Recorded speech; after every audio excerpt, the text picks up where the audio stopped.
Hello दोस्तों, स्वागत है आप सभी का आईए एजुकेशन चैनल में। आज की क्लास में हम देखेंगे एडुटेरिया बुक का एडियो टेस्ट सीरीज का दूसरा भाग, जो कि सामान्य अध्ययन से लिया गया है, सामान्य अध्ययन से संबंधित है। तो चलिए समय बिना गवाए शुरू करते हैं आज का पहला प्रश्न। पहला प्रश्न है, किलाउआ ज्वालामुखी निम्न में किस द्वीप पर स्थित है? ऑप्शन है आइसलैंड, ग्रीनलैंड, हवाई द्वीप, इनमें से कोई नहीं। इसका सही जवाब है ऑप्शन सी, हवाई द्वीप। सबसे पहले अब जानते हैं ज्वालामुखी किसे कहते हैं। पृथ्वी की सतह पर ऐसा दरार या ऐसा मुख होता है जिससे पृथ्वी के भीतर से गर्म लावा, गैस, जलवाष्प, भस्म या राख आदि बाहर आते हैं। यह पृथ्वी के अंदर जो है ताप और दबाव के कारण होता है। अब कुछ प्रमुख जो है ज्वालामुखी के बारे में जानते हैं कि कौन सा ज्वालामुखी किस देश में है। माउंट विसुवियस इटली में है। माउंट फुजी जापान में है। माउंट सेंट हेलेंस यूएसए में है। माउंट किलिमंजारो तंजानिया में है। मोनालोआ हवाई द्वीप में है। किलाउआ हवाई द्वीप में है। सुमेरु इंडोनेशिया में है। विरंगा जो है कंगो लोकतांत्रिक गणराज्य में है। तो चलते हैं अगले प्रश्न पे। भारत का अपने पड़ोसी देश के साथ अंतर्राष्ट्रीय सीमा की लंबाई के अनुसार आरोही क्रम में सजाना है। नेपाल के साथ जो है भारत की सीमा 1751 किलोमीटर का लगता है। पाकिस्तान के साथ 3323 किलोमीटर है। चीन के साथ जो है 3488 किलोमीटर है। बांग्लादेश के साथ जो है 4096 किलोमीटर है। तो इसका सही जवाब है ऑप्शन बी, नेपाल, जिसके साथ भारत की सीमा जो है 1751, पाकिस्तान के साथ जो है 3323, चीन के साथ जो है 3488 और बांग्लादेश के साथ जो है 4096 किलोमीटर लगता है। आरोही क्रम में सजाने के लिए बोला गया था, इसलिए ऑप्शन बी। अगला प्रश्न है, सूची 1 को सूची 2 से सुमेलित करना है। सूची 1 में जो है कुछ और सूची 2 में जो है अयस्क दिया गया है, धातु का दिया गया है, और सूची 1 में जो है स्थान दिया गया है कि कालाहांडी जो है, कालाहांडी ये बॉक्साइट के उत्पादन के लिए फेमस है। जावर, जावर जो है ये जस्ता और सीसा के लिए उत्पादन के लिए जाने जाता है। कोलार, कोलार जो है सोना उत्पादन के लिए जाना जाता है। और मोसाबानी तांबा उत्पादन के लिए जाना जाता है। तो इसका सही जवाब होगा ऑप्शन सी।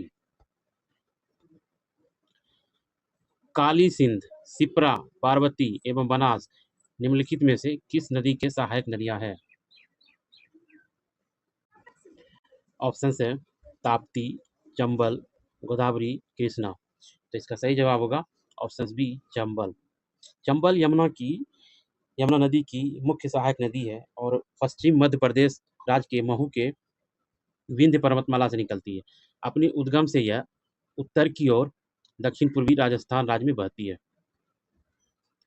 अगला प्रश्न है, पेनगंगा और गोदावरी घाटी के निम्न भागों में मुख्यतः किस प्रकार की चट्टानें पाई जाती है? तो इसका सही जवाब होगा ऑप्शन सी, कुडप्पा समूह की चट्टानें पाई जाती है। पेनगंगा एवं गोदावरी घाटी में जो है मुख्यतः किस प्रकार की चट्टानें पाई जाती है? कुडप्पा समूह की चट्टानें पाई जाती है। कुडप्पा क्रम जो है पेनगंगा और गोदावरी घाटियों के निम्नवर्ती भागों में पाई जाती है।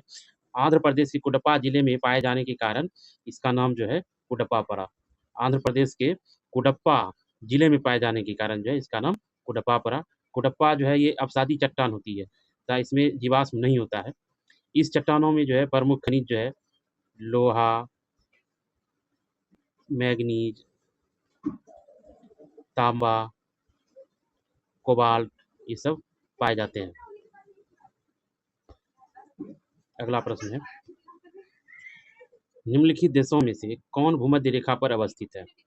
ऑप्शन है ब्रुनई, कोलंबिया, केन्या, वेनेजुएला। तो इसका सही जवाब है ऑप्शन बी, 2 और 3। ये जो है कोलंबिया और केन्या जो है भूमध्य रेखा पर अवस्थित है। कोलंबिया तथा केन्या भूमध्य रेखा पर अवस्थित है। भूमध्य रेखा पर कुल 13 देश है।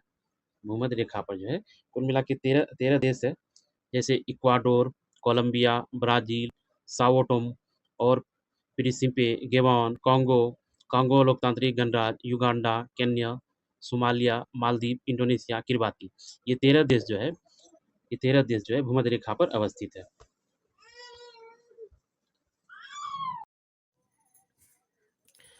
निम्नलिखित में से किस पारिस्थितिकी तंत्र में जैव विविधता अधिक पाई जाती है?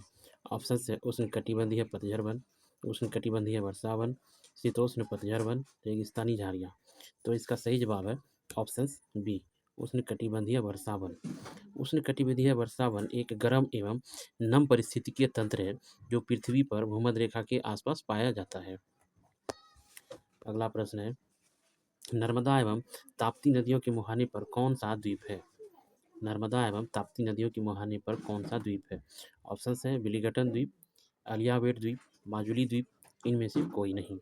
तो इसका सही जवाब है ऑप्शंस बी, अलियावेट द्वीप। नर्मदा तथा ताप्ती नदियों के मुहाने पर अवस्थित जो द्वीप है वो अलियावेट है। वेलिंगटन द्वीप जो है कोच्चि शहर में है। वेलिंगटन द्वीप जो है कोच्चि में है। माजुली द्वीप जो है ये असम में है। असम के माजुली जिला में है। चलिए अगले प्रश्न पे चलते हैं। निम्नलिखित में कौन सा युग्म सही सुमेलित नहीं है? एक तरफ है स्थानीय पवन, दूसरी तरफ है देश। तो इसका सही जवाब है ऑप्शन सी, सिराको। सिराको कनाडा दिया हुआ है। सिराको जो है, सिराको सहारा मरुस्थल में भूमध्य सागर की ओर चलने वाली गर्म तथा शुष्क युक्त हवा सिराको कहलाती है। सहारा मरुस्थल से इटली की ओर बहने वाली सिराको हवा रेत के साथ युक्त होता है तब भूमध्य सागर से गुजरने के क्रम में नमी धारण करने के बाद इटली में वर्षा कराती है। तो सिराको का जो स्थान होगा उत्तरी अफ्रीका और दक्षिणी यूरोप के सहारा मरुस्थल होगा। अब कुछ स्थानीय पवन को देख लेते हैं। चिनूक, चिनूक जो है यूएसए में है, बहता है। फान जो है यूरोप के आल्प्स पर्वत। हरमट्टन जो है पश्चिम अफ्रीका। बोड़ा इटली और पूर्वी यूरोप में।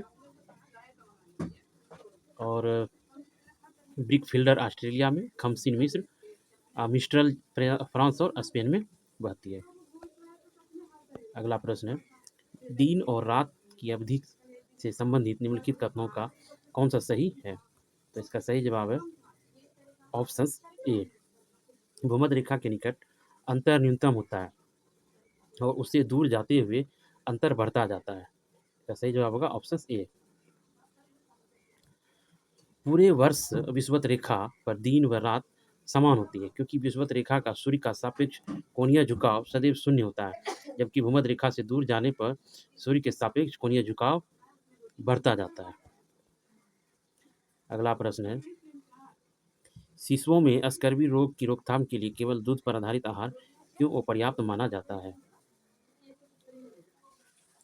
ऑप्शन है दूध में कैल्शियम की अधिकता होती है, दूध में विटामिन सी की कमी होती है, दूध में वसा की मात्रा कम होती है, दूध में आयरन नहीं होता है।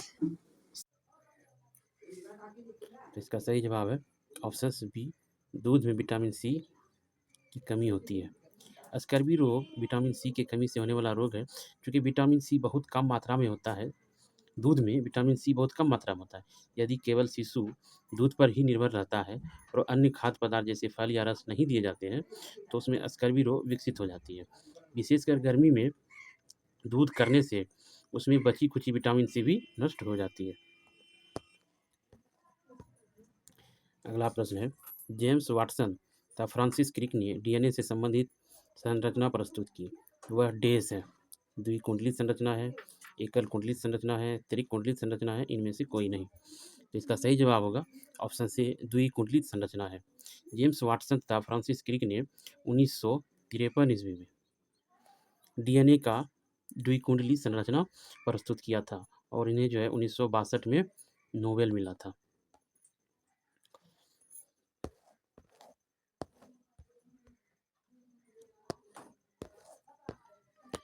चलते हैं अगले प्रश्न पे।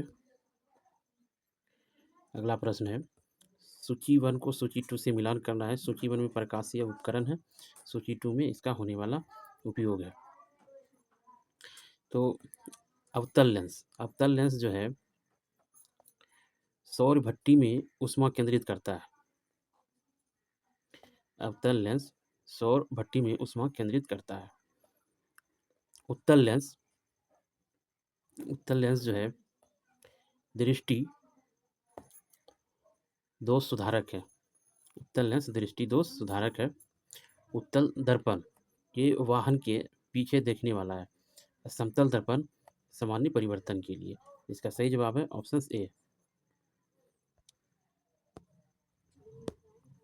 अगला प्रश्न है, यदि किसी सरल लोलक की लंबाई को 4 गुना कर दिया जाए तो उसकी अवधि पर क्या प्रभाव पड़ेगा?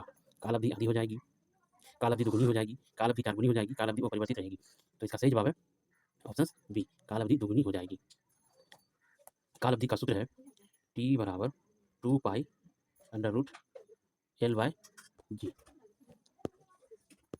अगला प्रश्न है, वह ताप बिंदु जिस पर ठोस, द्रव और गैसीय अवस्था एक साथ रह सकती है क्या कहलाता है? वह ताप बिंदु जिस पर ठोस, द्रव और गैस अवस्था एक साथ रह सकती है क्या कहलाती है? उसको कहा जाता है त्रिक बिंदु। ऑप्शन नंबर डी, त्रिक बिंदु कहा जाता है। त्रिक बिंदु जिस ताप और दाब पर एक शुद्ध पदार्थ के ठोस, द्रव और वाष्प अवस्था संतुलन के साथ जो है सह अस्तित्व में रहता है, उसे त्रिक बिंदु कहते हैं। अगला प्रश्न है, कोरंडम और क्रायोलाइट किस धातु के अयस्क है? ऑप्शन है एल्यूमिनियम, चांदी, टीन, लोहा। इसका सही जवाब है ऑप्शन ए, एल्यूमिनियम। कोरंडम मुख्य रूप से एल्यूमिनियम का खनिज है। कोरोलाइट एल्यूमिनियम के निष्कर्षण में सहायक पदार्थ है और एल्यूमिनियम का जो है उपयोग एल्यूमिनियम को गलाने में मदद करता है। एल्यूमिनियम धातु का विद्युत अपघटन में फलज के रूप में प्रयोग किया जाता है। एक बस सीधे रास्ते पर चल रही है और अचानक आई और एक तेज मोड़ लेती है। बस में बैठे यात्री बाईं ओर झुकेगी, वह बाईं ओर झुकेगी। निम्नलिखित में से कौन सी विकिरणें शरीर के दर्द से राहत पाने के लिए उपयोग की जाती है? ऑप्शन है इंफ्रारेड विकिरण, यूवी विकिरण, दृश्य विकिरण, इनमें से कोई नहीं। तो इसका सही जवाब है ऑप्शन से इंफ्रारेड विकिरण। अवरक्त विकिरण का उपयोग शरीर में दर्द से राहत पाने के लिए किया जाता है। अवरक्त विकिरण गर्माहट प्रदान करने वाली विकिरण त्वचा में गहराई तक जाकर ऊतकों को गर्म करती है। अवरक्त विकिरण जो है रक्त संचार बढ़ाती है, मांसपेशियां ढीली करती है और दर्द तथा सूजन को कम करती है। अगला प्रश्न है, कलियां विशिष्ट रूप से पाई जाती है दोनों पत्तियों के आधार एवं शाखाओं के सिरे पर, पत्तियों के आधार पर उपयुक्त में से कोई नहीं। तो इसका सही जवाब है ऑप्शन से, दोनों पत्तियों के आधार एवं शाखाओं के सिरे पर। अगला प्रश्न है, निम्नलिखित में से किस स्थान पर गुरुत्वाकर्षण बल सबसे अधिक होता है? ऑप्शन है भूमध्य रेखा पर, कर्क रेखा पर, मकर रेखा पर, ध्रुव पर। तो इसका सही जवाब है ऑप्शन डी, ध्रुव पर। गैसोहॉल मिश्रण है 90% पेट्रोल और 10% अल्कोहल का। Option A.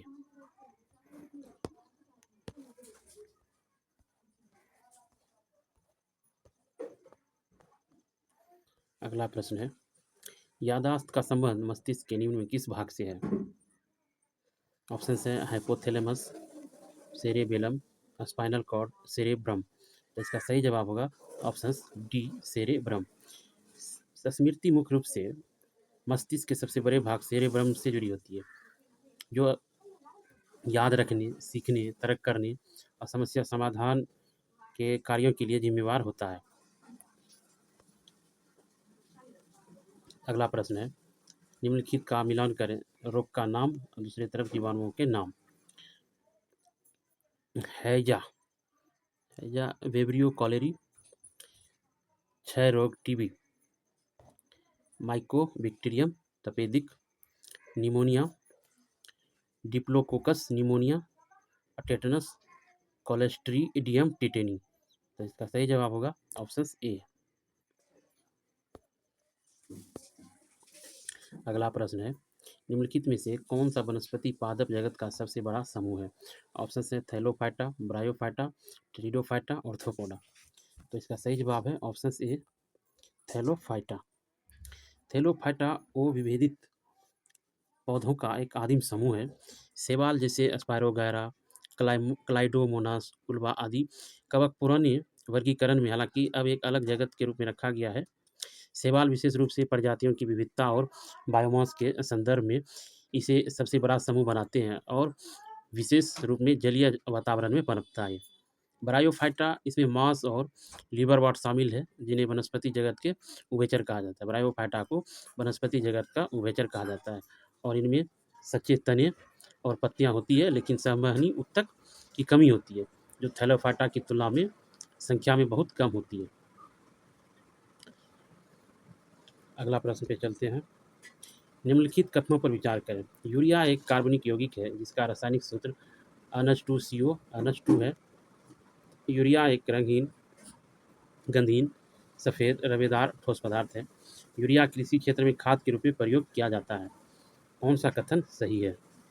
तो इसका सही जवाब है ऑप्शन बी 2 और 3। गर्भ अवस्था के दौरान भ्रूण की स्थिति, विकास तथा किसी संभावित जन्मजात दोष की प्रारंभिक जांच के लिए कौन सी तकनीक सबसे उपयुक्त मानी जाती है, जो गैर आयनीय किरण प्रकृति की हो और हानि रहित हो? ऑप्शंस हैं एक्स किरण परीक्षण, अल्ट्रासोनोग्राफी, पराबैंगनी इमेजिंग, इंफ्रारेड इमेजिंग। तो इसका सही जवाब है ऑप्शन बी अल्ट्रासोनोग्राफी।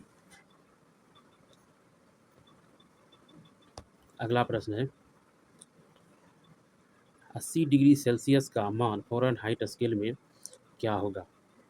तो इसका सूत्र होता है C-0/100 बराबर F-32/180 F-32/180 बराबर R-0/80। तो इसका सही जवाब होगा ऑप्शन सी 176 डिग्री फ़ारेनहाइट। अगला प्रश्न है निम्नलिखित में से कौन सा कथन सही नहीं है?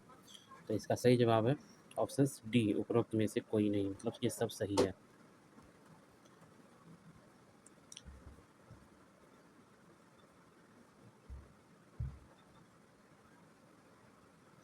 अगले प्रश्न पे चलते हैं।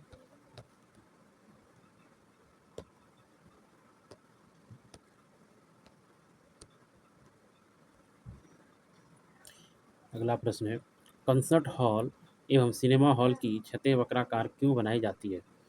ऑप्शन है ध्वनि हॉल के कुछ ही भागों में पहुँचे, ध्वनि हॉल के सभी भागों में पहुँच सके, ध्वनि का परावर्तन न हो सके, हॉल सुंदर दिखे। तो इसका सही जवाब है ऑप्शन बी ध्वनि हॉल के सभी भागों में पहुँच सके। अगला प्रश्न है लाइसोसोम किनके पाचन में सक्षम है? लाइसोसोम किनके पाचन में सक्षम है? Carbohydrate, protein, lipid, nucleic acid. तो इसका सही जवाब है ऑप्शंस डी सभी। Carbohydrate, protein, lipid, nucleic acid in सब के पाचन में सक्षम है। अगला प्रश्न है हर्ष के संदर्भ में निम्नलिखित में से कौन सा कथन असत्य है? असत्य कथन को चुनना है। तो इसका सही जवाब है ऑप्शन बी फहियान हर्ष के शासनकाल में भारत आया था। ये गलत है। फहियान जो है चंद्रगुप्त द्वितीय के शासनकाल में आया था और हर्षवर्धन के शासनकाल में जो है ह्वेनसांग आया था। हर्ष के शासनकाल में एक बुद्ध चीनी यात्री ह्वेनसांग भारत आया था। ह्वेनसांग ने अपनी यात्रा विवरण में एक ग्रंथ लिखा जिसे सी युकी कहा जाता है। हर्ष ने अपनी राजधानी थानेश्वर से स्थानांतरित कर कन्नौज में स्थापित किया। हर्ष एक लंबे अभियान पर निकला और उसने उत्तर भारत के अनेक भागों को जीत लिया, जिसमें पंजाब, पूर्वी राजस्थान, असम तथा गंगा की घाटी का प्रदेश शामिल बौद्ध था। उसने दक्कन के राज्यों पर चढ़ाई करना चाहा तो उसे पुलकेशिन द्वितीय ने रोक दिया। फहियान एक चीनी बौद्ध भिक्षु और यात्री था जो भारत के चंद्रगुप्त द्वितीय के शासनकाल में आया था। अगला प्रश्न है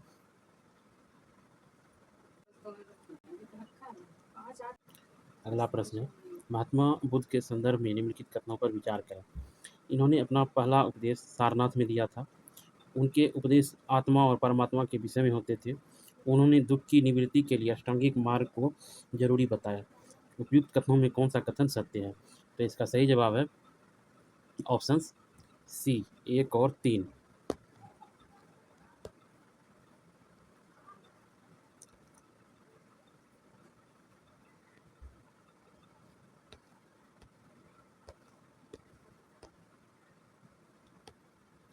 अगला प्रश्न है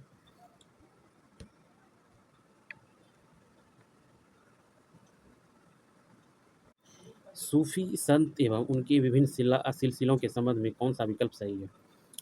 शेख निजामुद्दीन औलिया चिश्ती, बहाउद्दीन जकारिया सुहरावर्दी, मियाँ मीर कादरी, अहमद सरहिंदी नक्शबंदी। तो इसका सही जवाब होगा ऑप्शन बी। अगला प्रश्न है, निम्नलिखित कथनों में कौन सा कथन असत्य है? तो इसका सही जवाब है option A, Robert Clive Bengal के प्रथम गवर्नर जनरल थे। 1773 ईस्वी के रेगुलेटिंग एक्ट के तहत ब्रिटिश संसद के द्वारा बंगाल में पहली बार कॉलेजिएट सरकार की स्थापना की। इस सरकार में फोर्ट विलियम के गवर्नर जनरल तथा 4 सदस्यों का प्रावधान किया गया। इस अधिनियम के तहत बंगाल के प्रथम गवर्नर जनरल के रूप में वारेन हेस्टिंग की नियुक्ति की गई थी।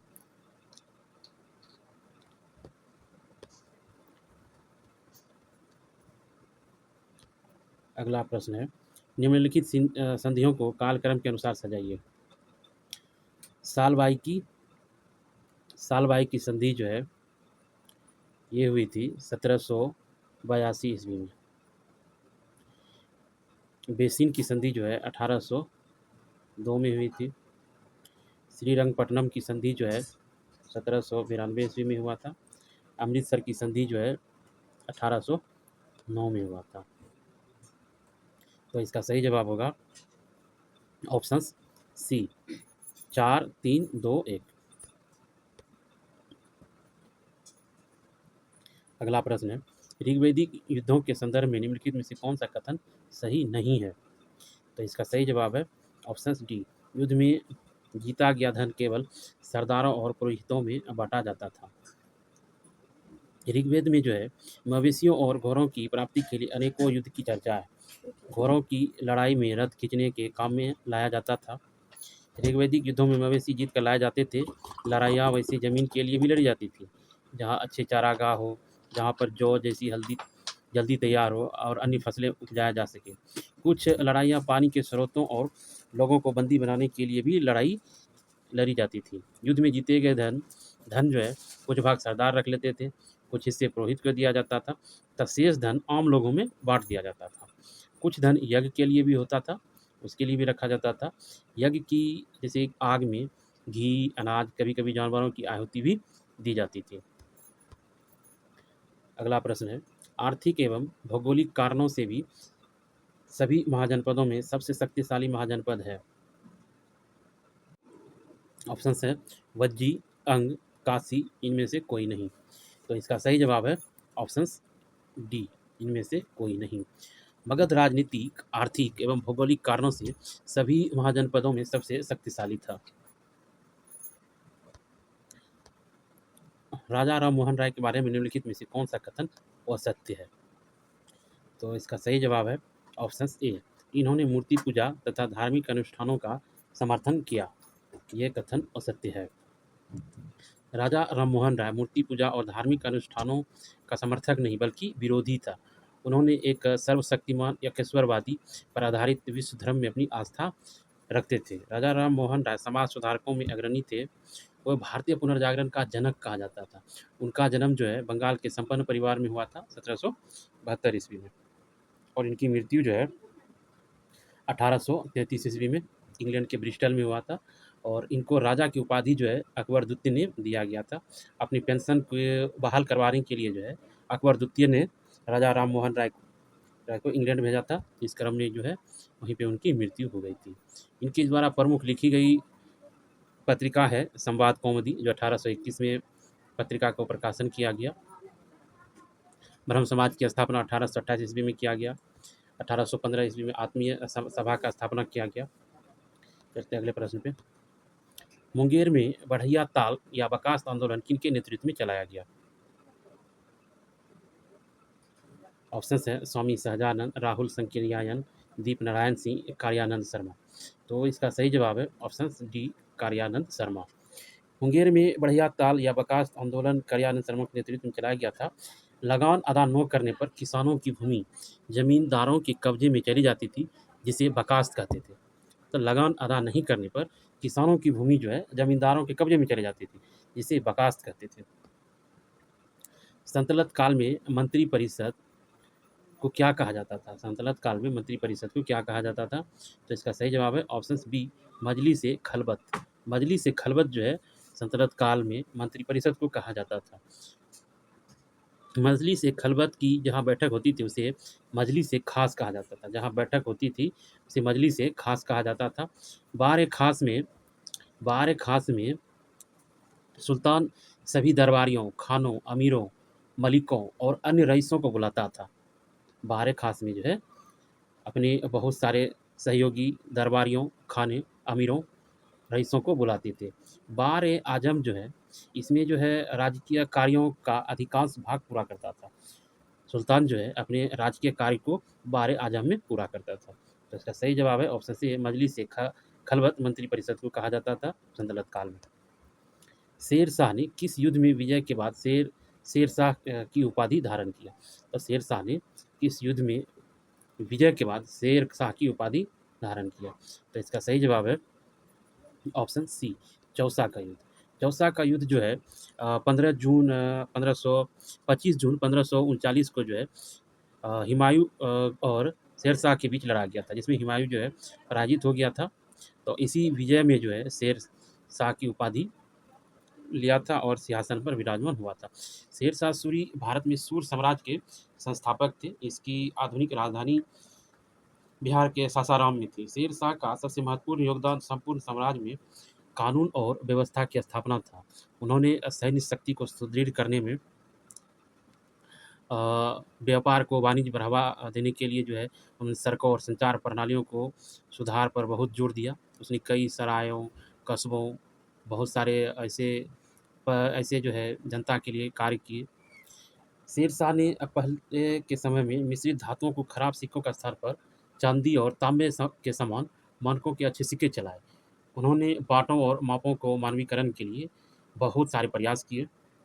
इन्होंने जो है शेरशाह के साम्राज्य में माल का केवल 2 बार सीमा शुल्क का भुगतान किया जाता था। शेरशाह के साम्राज्य में माल का केवल 2 बार सीमा शुल्क का भुगतान किया जाता था, प्रवेश के स्थान पे और बिक्री के स्थान पे। चलते हैं अगले प्रश्न पे। अगला प्रश्न है, सूची 1 को सूची 2 से सुमेलित करना। एक तरफ स्थल है, दूसरी तरफ उसके नदी है। हड़प्पा, ये हड़प्पा रावी, मोहनजोदड़ो, सिंधु, कालीबंगा, घग्गर, लोथल, भोगवा। तो इसका सही जवाब है ऑप्शन ए 1, 2, 3 और 4।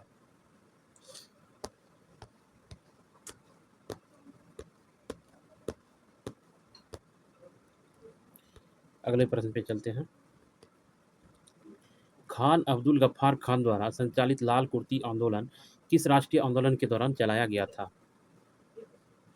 ऑप्शन है सविनय अवज्ञा आंदोलन, रॉलेट एक्ट, भारत छोड़ो आंदोलन और सहयोग आंदोलन।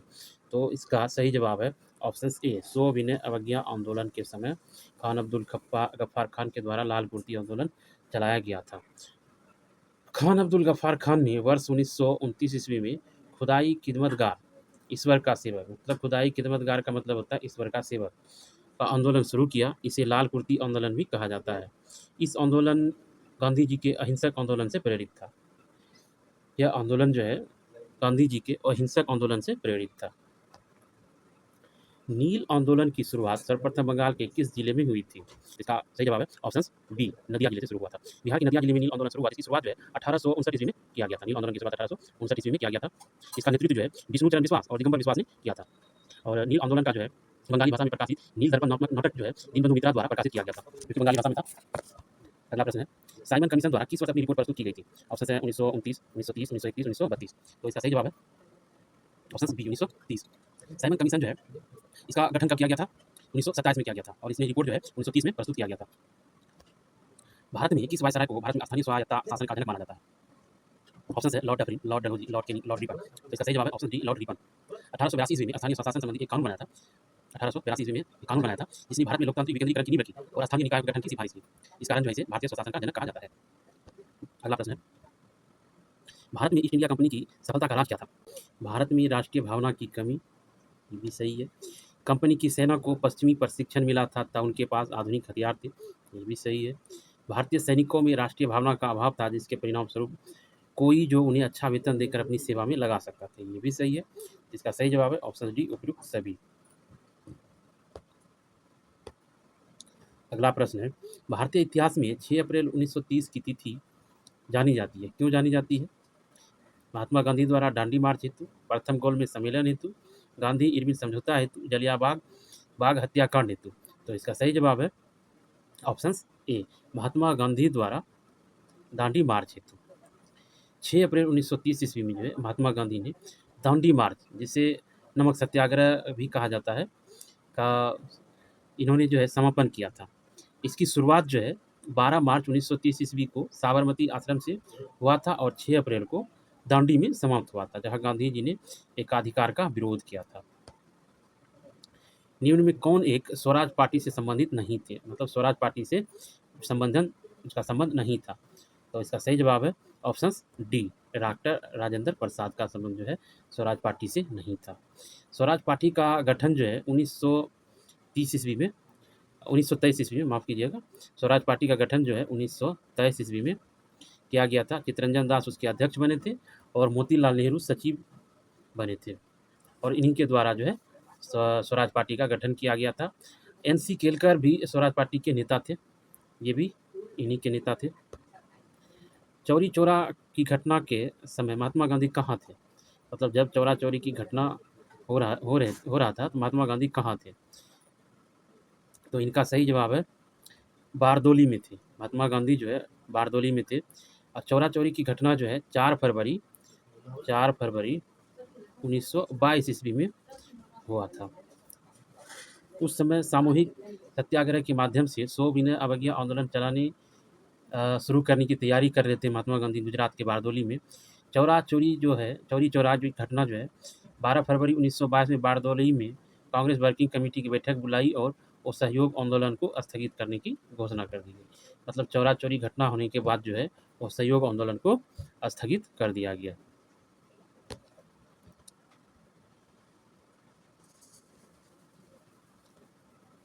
अगला प्रश्न है, निम्नलिखित राज्यों को उनके गठन के क्रम में बढ़ते क्रम में सजाएं। नागालैंड का गठन जो है 1963,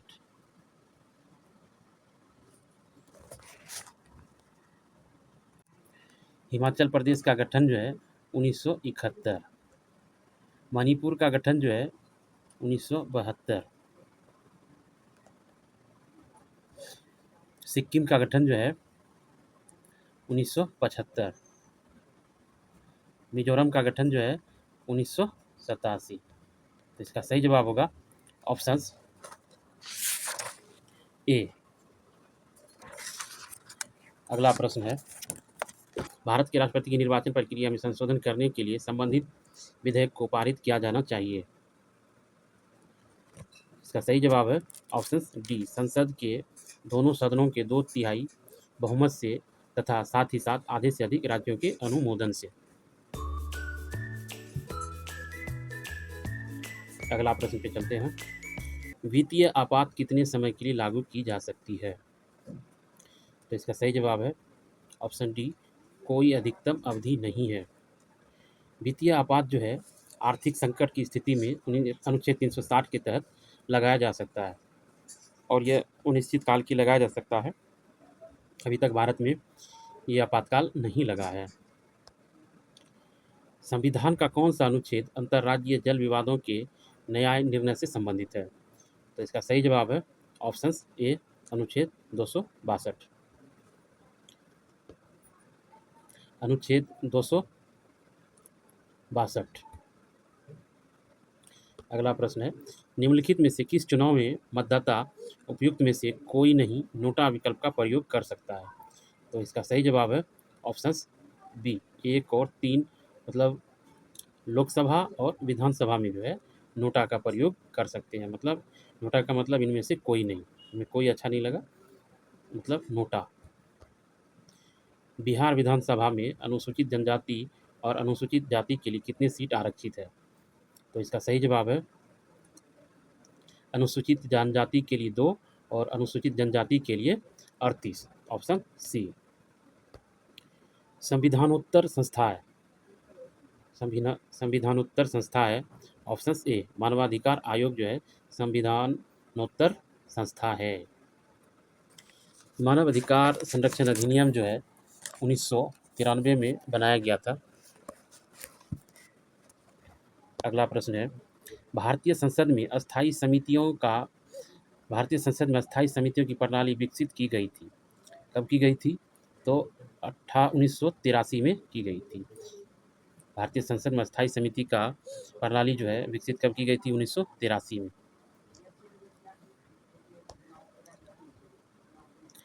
अगला प्रश्न है, निम्नलिखित में से किस दल की स्थापना भीमराव अंबेडकर ने की थी?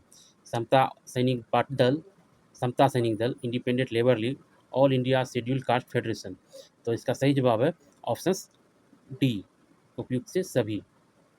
भीमराव अंबेडकर जो है, बाबा साहेब भीमराव अंबेडकर ने समता सैनिक दल, इंडिपेंडेंट लेबर पार्टी एवं all India schedule caste federation की स्थापना की थी। अगला प्रश्न है, निम्नलिखित में से कौन सा विषय राज्य सूची में शामिल नहीं है? तो इसका सही जवाब है ऑप्शन ए, रेलवे। रेलवे जो है राज्य सूची का विषय नहीं है, ये संघ सूची का विषय है। अगला प्रश्न है, वाई के अलग समिति का संबंध किससे है? वाई के अलग समिति का संबंध किससे है? तो इसका सही जवाब है ऑप्शन सी, गरीबी से। वाई के अलग समिति का संबंध जो है गरीबी से है, ऑप्शन सी। प्रमुख समिति देख लेते हैं एक बार। नरसिम्हन समिति जो है वित्तीय क्षेत्र सुधार के लिए, केलकर समिति कर सुधार, मल्होत्रा समिति बीमा सुधार, आबिद हुसैन समिति लघु उद्योग, खुसरो समिति कृषि ऋण। तो नरसिम्हन हो गया वित्तीय क्षेत्र सुधार, केलकर कर सुधार, मल्होत्रा बीमा सुधार, आबिद हुसैन लघु उद्योग के लिए, खुसरो समिति कृषि ऋण। अगला प्रश्न पे चलते हैं, आर्थिक दृष्टिकोण से विनिर्माण तथा बिजली निर्माण किस क्षेत्र के अंतर्गत आते हैं? तो इसका सही जवाब है ऑप्शन बी, द्वितीयक क्षेत्र के अंतर्गत आते हैं। अगला प्रश्न है, निम्नलिखित में से कौन कृषि उत्पादों पर न्यूनतम समर्थन मूल्य का निर्धारण करता है? ऑप्शन है कृषि मंत्रालय, ट्राइफेड, CACP, नीति आयोग। तो इसका सही जवाब है ऑप्शन सी, CACP। इसका गठन जो है 1965 ईस्वी में किया गया था।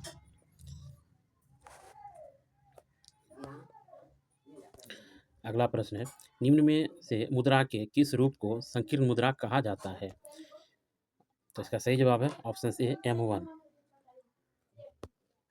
अगला प्रश्न है, जब उत्पादन प्रक्रिया में प्रयुक्त मशीनरी और पूंजी के मूल्य में कमी को सकल घरेलू उत्पाद से घटा दिया जाता है तो क्या कहते हैं? तो इसका सही जवाब है ऑप्शन डी, शुद्ध घरेलू उत्पाद। अगला प्रश्न है, गैर निष्पादित परिसंपत्तियों के संबंध में निम्नलिखित कथनों पे कौन सा कथन सत्य है? ऑप्शन है, कथन है, एक वित्तीय वर्ष में ब्याज का भुगतान 365 दिनों से अधिक समय तक रोका जाना चाहिए। एक वित्तीय वर्ष में मूलधन का भुगतान 180 दिनों से अधिक समय तक रोका जाना चाहिए। तो इसका सही जवाब है ऑप्शन डी, उपरोक्त में से कोई नहीं।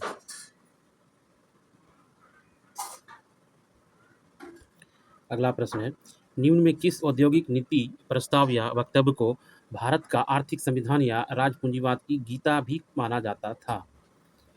तो इसका सही जवाब है ऑप्शन बी, 1956 का औद्योगिक नीति प्रस्ताव को जो है भारत का आर्थिक संविधान या राज्य पूंजीवाद का गीता माना जाता था। अगला प्रश्न है, योजना अवकाश की अवधि का संबंध है?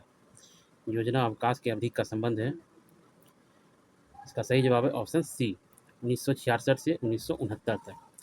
तृतीय पंचवर्षीय योजना की समाप्ति 31 मार्च 1966 ईस्वी को हुई और चौथी पंचवर्षीय योजना जो है 1 अप्रैल 1969 से प्रारंभ हुई। इस अवधि में 1 अप्रैल 1966 से 31 मार्च 1969 तक 3 वर्ष में कोई भी पंचवर्षीय योजना अस्तित्व में नहीं रही। अतः 1966 से 69 को भारतीय योजना के इतिहास में योजना अवकाश कहा जाता है।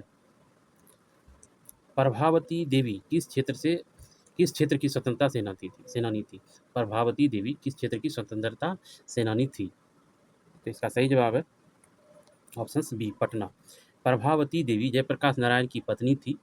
वे पटना क्षेत्र से संबंधित एक भारतीय स्वतंत्रता सेनानी थी। बिहार में किस आंदोलन में पुलिस हमारा भाई है का नारा सुनाई पड़ता था? तो इसका सही जवाब है ऑप्शन डी, भारत छोड़ो आंदोलन। भारत छोड़ो आंदोलन के समय जो है पुलिस हमारा भाई है का नारा दिया गया था।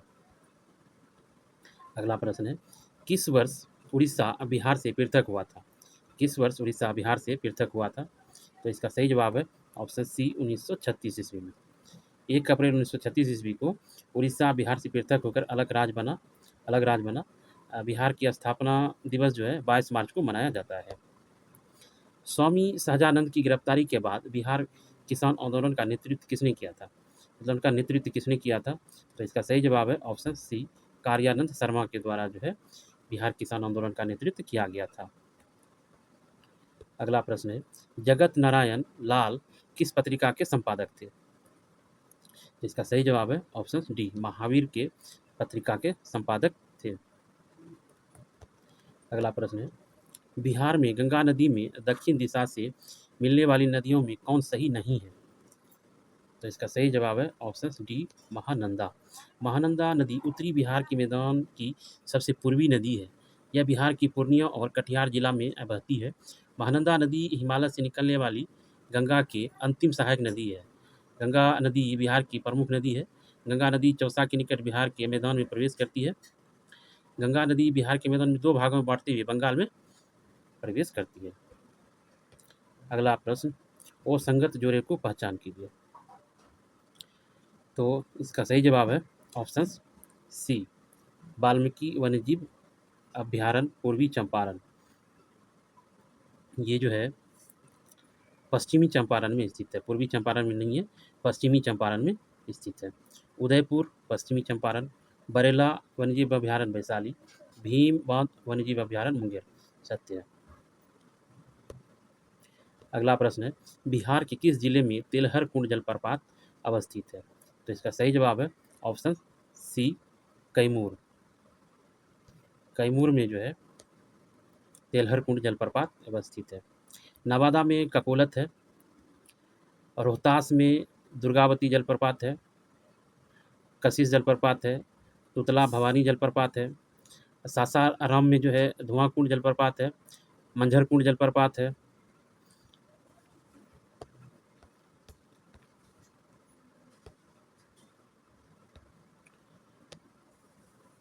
अगला प्रश्न है, वन सर्वेक्षण 2023 के अनुसार बिहार में सर्वाधिक क्षेत्रफल वन वाला जिला का क्रम है। तो इसका सही जवाब है ऑप्शन सी, कैमूर पश्चिमी चंपारण और जमुई। कैमूर पश्चिमी चंपारण और जमुई। अगला प्रश्न है, बिहार की सबसे प्राचीन नहर प्रणाली कौन सी है? तो इसका सही जवाब है ऑप्शन बी, सोन नहर प्रणाली जो है बिहार की सबसे महत्वपूर्ण और सबसे पुरानी नहर प्रणाली है। इसका निर्माण जो है अंग्रेजों द्वारा 1874 ईस्वी में शुरू किया गया था। भारत की सबसे पुरानी सिंचाई परियोजनाओं में से एक है। इससे जो है लाभान्वित होने वाले जिला है रोहतास, भोजपुर, औरंगाबाद जिला जो है इससे काफ़ी लाभान्वित होता है। यह प्रणाली जो है सोन नदी से पानी लेता है और बिहार की एक प्रमुख जल संसाधन प्रबंधन परियोजना है सोन नहर प्रणाली। अगला प्रश्न है, आज़ादी के बाद बिहार में सर्वप्रथम गैर कांग्रेसी सरकार कब बनी? तो इसका सही जवाब है ऑप्शन बी, 1967 में जो है पहली बार बिहार में गैर कांग्रेसी सरकार बनी और इसके प्रमुख मुख्यमंत्री थे महामाया प्रसाद सिन्हा। अगला प्रश्न है, उच्च न्यायालय के न्यायाधीश को कौन हटा सकता है? उच्च न्यायालय के न्यायाधीश को कौन हटा सकता है? तो इसका सही जवाब है ऑप्शन बी, राष्ट्रपति हटा सकते हैं। अगला प्रश्न है, निम्न में से जनजातीय कार्य मंत्रालय ने जनजातीय भाषाओं के लिए भारत का पहला AI संचालित अनुवादक देश का बीटा संस्करण लॉन्च किया?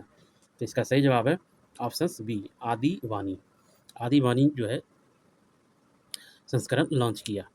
जनजातीय कार्य मंत्रालय ने जनजातीय भाषाओं के लिए भारत का पहला आर्टिफिशियल इंटेलिजेंस संचालित अनुवादक आदिवानी का बीटा संस्करण लॉन्च किया।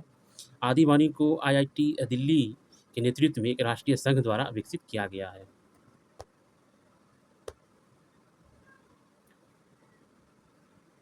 अगला प्रश्न है सूची 1 को सूची 2 से सम्मिलित करना है। एक तरफ है सैन्य अभ्यास, दूसरी तरफ है किनके बीच युद्ध अभ्यास हुआ था। तो सुपर गरुड़ शील्ड ये इंडोनेशिया और यूएसए के साथ था। अचूक प्रहार अभ्यास भारतीय सेना और आईटीबीपी के साथ। पासेक्स अभ्यास भारत और यूके के साथ। शक्ति अभ्यास भारत और फ्रांस के साथ। तो इसका सही जवाब होगा ऑप्शन सी 1, 2 और 3, 4। अगला प्रश्न है निम्नलिखित में से किस देश ने नाटो पाइपलाइन सिस्टम में शामिल होने का निर्णय लिया है? तो इसका सही जवाब है ऑप्शन बी पोलैंड। पोलैंड ने अपनी सुरक्षा चिंताओं विशेष रूप से रूस के साथ तनाव के बीच नाटो ने लगभग 10,000 किलोमीटर लंबे पाइपलाइन नेटवर्क में शामिल होने के लिए 4.7 बिलियन पाउंड योजना की घोषणा किया।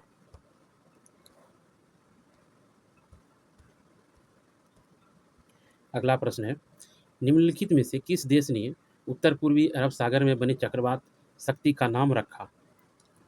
तो इसका सही जवाब है ऑप्शन बी श्रीलंका। चक्रवात शक्ति का नाम श्रीलंका ने रखा।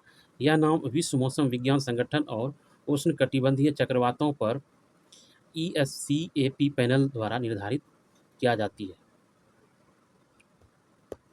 अगला प्रश्न है निम्नलिखित में से किस शब्द को कॉलिंस डिक्शनरी का वर्ड ऑफ द ईयर 2025 नामित किया गया है? तो इसका सही जवाब है option B vibe coding. Collins dictionary ने वाइब कोडिंग को 2025 का वर्ड ऑफ द ईयर घोषित किया। वाइब कोडिंग एक सॉफ्टवेयर डेवलपमेंट प्रक्रिया है जिसमें कृत्रिम बुद्धिमत्ता का उपयोग करके सामान्य भाषा को कंप्यूटर कोड में बदला जाता है। अगला प्रश्न है निम्नलिखित में किस राज्य में च्वांगकुट महोत्सव मनाया गया? तो इसका सही जवाब है ऑप्शन ए मणिपुर। मणिपुर में जो है च्वांगकुट महोत्सव मनाया गया। च्वांगकुट महोत्सव जो है मिजो समुदाय के द्वारा फसल कटाई के बाद मनाया जाने वाला एक त्यौहार है जो 1 नवंबर को मणिपुर में मनाया जाता है। और उत्सव हर साल 1 नवंबर को अच्छी फसल के लिए देवताओं का आभार व्यक्त करने के लिए मनाया जाता है। अगला प्रश्न है प्रधानमंत्री विरासत का संवर्धन योजना में कौन सा घटक शामिल नहीं है? तो इसका सही जवाब है ऑप्शन ए केवल 3। तो संस्कृति और उन्नयन घटक शामिल नहीं है। अगला प्रश्न है निम्नलिखित कथनों पर विचार कीजिए और सही कथन चुनिए। तो पहला कथन है मोबाइल वर्ल्ड कांग्रेस 2025 में भारत का प्रतिनिधित्व प्रधानमंत्री मोदी ने किया। इस समारोह के दौरान भारत पवेलियन का उद्घाटन भी किया गया। इसका आयोजन स्पेन के बार्सिलोना में किया गया। तो इसका सही जवाब है ऑप्शन ए 2 और 3। 2 और 3 सही है।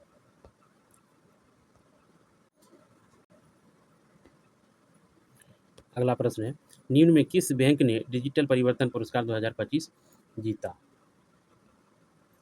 तो इसका सही जवाब है ऑप्शन सी RBI ने। अगला प्रश्न है परमाणु ऊर्जा मिशन के बारे में सही कथन चुनें। तो पहला कथन है बजट 2025 में घोषित परमाणु ऊर्जा मिशन में 2047 तक 100 गीगावाट परमाणु ऊर्जा तैनाती की परिकल्पना की गई है जो 2070 तक नेट जीरो के लिए आवश्यक है। इस मिशन के अंतर्गत 2033 तक 5 SMR की तैनाती के लिए बजट 2025 में 20,000 करोड़ रुपये की राशि आवंटित की गई है। तो इसका सही जवाब है ऑप्शन सी 1 और 2 दोनों। अगला प्रश्न है परियोजना परी का संबंध निम्न में किस मंत्रालय से है? तो इसका सही जवाब है ऑप्शन सी संस्कृति मंत्रालय से। अगला प्रश्न है हाल ही में प्रधानमंत्री मोदी को commander of the order of the star and की ऑफ द इंडियन ओशन से किस देश ने सम्मानित किया? तो इसका सही जवाब है ऑप्शन बी मॉरिशस। भारत द्वारा प्रारंभ ऑपरेशन बर्मा का संबंध निम्न में किससे है? तो इसका सही जवाब है ऑप्शन बी म्यांमार में आए भूकंप पीड़ितों की सहायता के लिए ऑपरेशन बर्मा चलाया गया था। अगला प्रश्न है हाल ही में किस राष्ट्रीय पार्क को 58वां बाघ अभ्यारण्य घोषित किया गया? तो इसका सही जवाब है option C Madhav National Park को जो है 58वां बाघ अभ्यारण्य घोषित किया गया। ये जो है मध्य प्रदेश में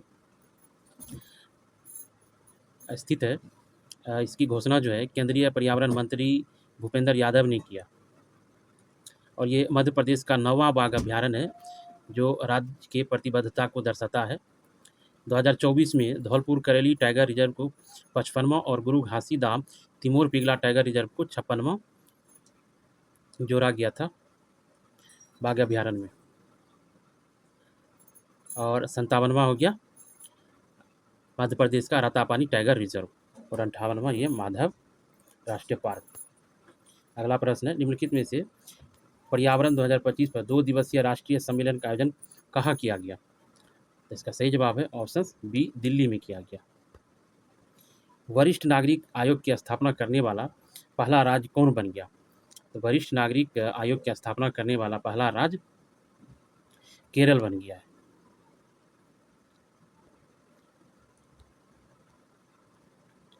अगला प्रश्न है, हाल ही में इसरो और सेमीकंडक्टर प्रयोगशाला में अंतरिक्ष के लिए भारत के पहले स्वदेशी 32 बिट माइक्रो प्रोसेसर कौन से विकसित किए? तो इसका सही जवाब है ऑप्शन ए, विक्रम 3201 और कल्पना 3201।